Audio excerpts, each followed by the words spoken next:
Let me start with the most important thing I have learned in 40 years of watching markets. George Soros taught me this, actually. He said it is not whether you are right or wrong that matters. What matters is how much you make when you are right and how much you lose when you are wrong. And what that really means is that the size of your bet has to match the conviction of your evidence. And right now, sitting here in June 2026, I am telling you my conviction is about as high as it has been on any macro trade I have studied in the last decade. Not because I am optimistic, not because I like gold. I do not make money being an optimist or a pessimist. I make money being a realist too. And the reality of what is happening to the global monetary system right now is something that I think very few retail investors are genuinely appreciating. So let me take you back. Let me take you back to the beginning of this year. Gold was sitting around snorts 4,300 an ounce. Silver was somewhere around 80. And then the Iran conflict escalated dramatically in late February, and gold shot briefly above 500 or 600 and silver went above 1. Every single retail investor on the planet felt like a genius for about 3 weeks. And then what happened? The correction. Gold fell almost 20% from those highs. Silver fell 35% and people lost their minds. The headlines started, gold is over, the safe haven trade is dead, inflation is easing.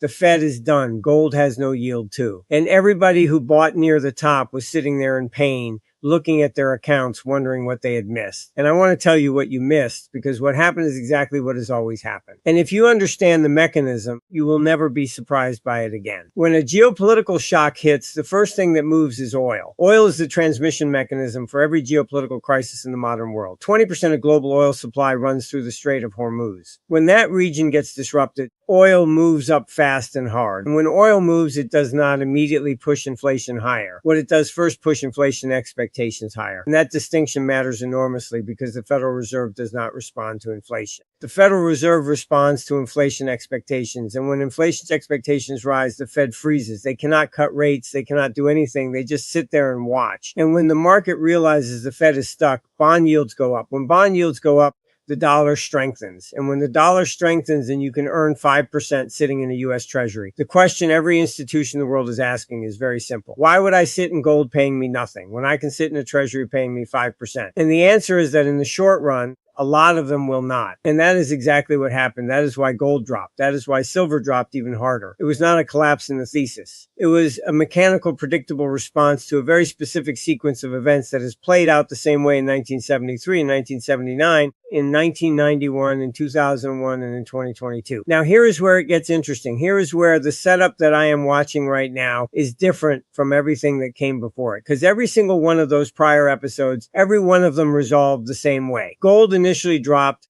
and then it went to higher highs every single time. And the reason it went to higher highs every single time is because the underlying structural problem that gold is responding to never got fixed. It just got papered over. And in 2026, the underlying structural problem is not just unresolved. It is dramatically worse than it has ever been in my lifetime. Let me give you one number that I want you to sit with for a moment. One number. The United States government is currently paying $1 trillion a year in interest on its debt. $1 trillion. That is more than the entire defense budget, more than Medicare, more than Medicaid, more than every aircraft carrier, every fighter jet, every soldier, every nuclear submarine in the entire United States arsenal combined.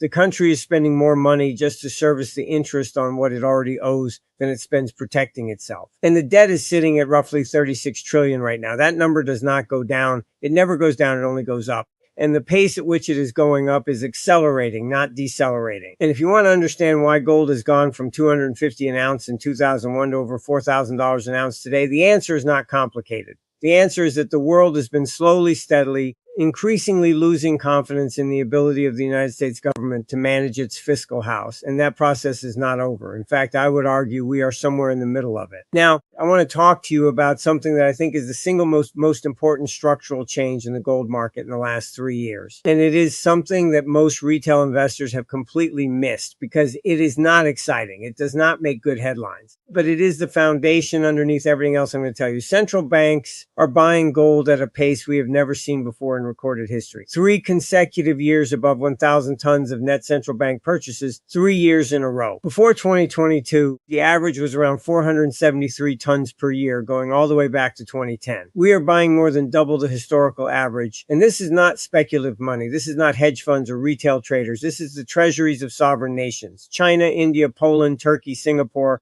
Czech Republic, they are all pulling their reserves out of U.S. Treasury bonds and they are putting them into gold. Because when you weaponized the dollar in 2022, when you froze Russia's dollar reserves after the Ukraine invasion, every single central banker in the world who was not already aligned with Washington sat up and thought very carefully about what it meant to hold their nation's wealth in a currency controlled by someone else too. And the answer that many of them arrived at was the same answer that every civilization in 5,000 years of monetary history has arrived at. Gold cannot be frozen. Gold cannot be sanctioned. Gold does not have a counterparty. Gold is nobody else's liability. Now, let me bring this to silver, because silver right now might actually be the more interesting trade. And I say that carefully because silver is volatile. Silver is not for the faint of heart. Silver can cut you badly if you do not understand what you own. But structurally, the case for silver right now is one of the most compelling I've seen in a very long time. And here's why. Silver is not just a monetary metal. Silver is an industrial metal, and the industrial demand for silver is going through a structural transformation that has nothing to do with inflation or central banks or geopolitics. It has to do with the energy transition. Every single solar panel built on this planet requires silver. Every electric vehicle requires silver in its circuitry. Every 5G tower, every data center pushing AI workloads, every semiconductor fab running at full capacity, they all require silver. And at the same time, silver supply has been in a structural deficit for 5 consecutive years. We are consuming more silver every year than we are mining. The inventories that were built up over decades are being drawn down, and unlike gold, there is no central bank sitting on a pile of silver that can release supply into the market when things get tight. When silver gets tight, it gets tight fast, and the price moves that result from that kind of tightness are not 10% moves, they are 50% moves, sometimes 100% moves. And the setup right now with silver having corrected 35% from its highs while the structural supply deficit has not moved an inch is exactly the kind of asymmetric entry point that I spent my entire career looking for. Let me tell you what asymmetric means to me, because I think the word gets thrown around too casually. Asymmetric means the downside is defined and the upside is open-ended. It means that if I am wrong, I lose a little, and if I am right, I make a lot. And the way I build asymmetric positions is not by being clever. It is by waiting. It is by having the discipline to sit on my hands when something is overextended in one direction and wait for the reversion. Right now, gold is sitting significantly below its 200-day moving average. Now, for those of you who are not technical traders, that the 200-day moving average is not some mystical indicator. It is simply the average price of an asset over the last 200 trading days. It is the line that every major institution, every central bank, every sovereign wealth fund, every pension manager uses as a reference point for whether something is cheap or expensive relative to its recent trend too. And when gold drops significantly below that line historically over the last 10 occasions that has happened, gold has been positive 100% of the time over the following 12 months with an average return of around 8%, but that is the average. The outliers, the times when the gap between the price and the 200-day average was really large like it is right now, those were not 8% recoveries. Those were 100% recoveries. Those were 100% recoveries. And now I want to walk you through the 4 phases of what happens after every major crisis shock to gold and silver. Because understanding these phases will change the way you look at your portfolio forever. Phase 1 is the panic. This is the first 2 to 4 weeks after the initial shock. Retail investors are selling, the headlines are screaming, the media is full of fear, and the smart money, the people who have been through this before, they are doing nothing. They are sitting quietly, watching, waiting. They are not buying yet. They're not selling. They are watching because experienced money knows that the first wave of panic is never the bottom. The bottom comes later. Phase 2 is the suppression. This is month 2 through roughly month 4 or 5. The panic has calmed a little. The headlines are slightly less hysterical, but gold is still down. Silver is still down. And this is the phase that destroys retail investors because they look at their portfolio, they see red, they read a headline saying the gold trade is finished, and they sell. They lock in their losses at exactly the worst possible moment. And I want to be very direct with you about something here. The people who are selling gold and silver right now in this phase are selling it to someone. And the people buying it from them are not retail investors who panic. The people buying it are central banks. The people buying it are sovereign wealth funds. The people buying it are the institutional money that has a 10-year time horizon and is loading up at prices that in 5 years they will look at and wonder why they did not buy more. Phase 3 is the structural bid. This is when central banks are consistently buying. The miners start reporting record profits. The smart money that sat patiently through phases 1 and 2 is now positioning.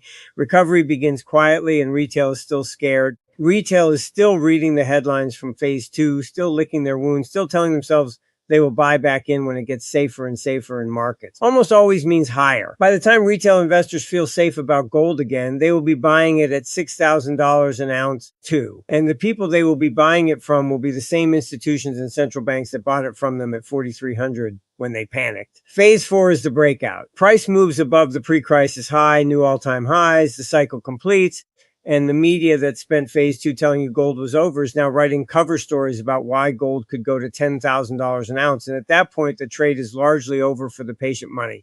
The patient money is selling into retail euphoria and the whole thing resets. Now, I want to address something directly because I know some of you watching this right now are sitting in losses on gold or silver too. Maybe you bought near the highs in January or February of this year. Maybe you were down 20%. Maybe you're down 30% on silver.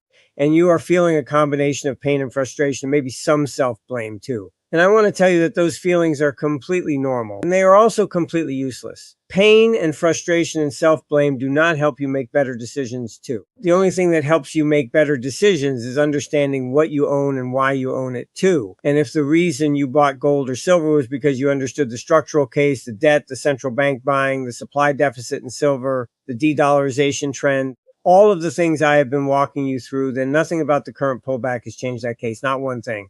The U.S. debt is still over $36 trillion and growing. The central banks are still buying. The silver deficit is still there. The dollar is still, as I said in my own January interview at Morgan Stanley, toward the top of its historic purchasing power range, with foreigners massively overloaded in dollar-denominated assets. The thesis has not changed, only the price has changed. And lower price for a thesis that is intact is not a reason to sell. It is a reason to study your position sizing and decide whether you have room to add. Now, let me talk to you about something that is genuinely new in this cycle, something that was not present in 1973 or 197. And I think it is one of the most important factors that could make this particular move in gold and silver more powerful than anything we have seen before. I am talking about the dollar itself. The US dollar has been the world's reserve currency since that is 82 years. And for most of those 82 years, holding dollars was rational. The United States had the largest economy, the deepest capital markets, the most liquid bonds, and a track record of at least attempting to manage its fiscal house responsibly. None of that is as true as it used to be. The fiscal trajectory of the United States is now genuinely alarming by any historical standard. $1 trillion a year in interest payments,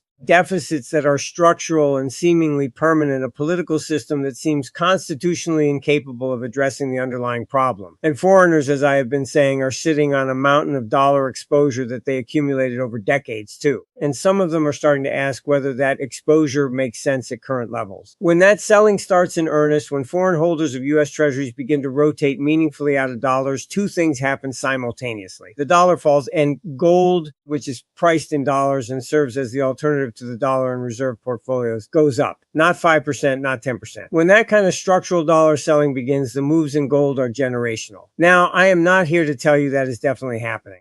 I am not in the prediction business. I spent 30 years watching the greatest investors in the world. The one thing they all have in common is they do not make predictions, they build cases, they size their bets according to the evidence, and then they follow the evidence wherever it leads, even if it means changing their mind. Soros taught me that too. The willingness to change your mind quickly when the facts change is not a weakness. It is the single most valuable trait in macro investing, and right now too. The facts are telling me that the case for gold and silver over the next 12 to 18 months is as strong as anything I have seen since gold was sitting at further $1,500 an ounce, and everyone had given up on it. Let me give you a few very concrete data points that I am watching right now because I do not want this to be abstract. I want you to walk away from this video with specific things you can track yourself. First, watch the gold to silver ratio. Right now, it is sitting around 75 to 1. What that means is that it takes 75 Oz of silver to buy 1 Oz of gold. Historically, that ratio is averaged somewhere between 4 and 60 to 1 over long periods. When silver is undervalued relative to gold, the ratio is high. Right now, it is high. Historically,